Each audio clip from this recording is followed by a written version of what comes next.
விஜய் வந்து 30 எடுத்துட்டாருன்னா தமிழ்நாட்டுல தொங்கு சபை. அந்த தொங்கு சபை வந்ததுன்னா அமித்ஷா தான் போஸ்ட் எலெக்ஷன்ல பாத்தீங்கன்னா கிங். ஆர்.என். ரவி மூலமா. புரியுதுங்களா? புரியுது சார். ரொம்ப கிளியரா கொடுத்துட்டீங்க. இதுக்கு மேல ஆடியன்ஸ்க்கும் நல்ல கிளியரா நேயர்களுக்காக புரிஞ்சிருக்கும் அப்படின்னு தான். அப்ப மு.க. ஸ்டாலினுடைய இது எங்க அப்ப வேளாது விசில்படும். அததான் அமித்ஷா சொல்லிட்டு இருக்காரு.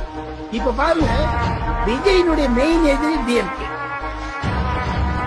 எடப்பாடி பழனிசாமி மெயின் எதிரி டிஎம்கே, பாஜக மெயின் எதிரி டிஎம்கே, சீமான் மெயின் எதிரி டிஎம்கே, பாட்டாளி மக்கள் கட்சி அன்புமணி ராமதாஸ் மெயின் எதிரி டிஎம்கே, பிரேமலதா ஏடிஎம்கே, டிஎம்கே. அப்படி போயிட்டீங்கன்னா எல்லாரும் சொல்றாங்க எல்லாரும் எதிர்கட்சி பிளவுபட்டது திமுக சாதகம். அது இல்லைங்கிற நானு.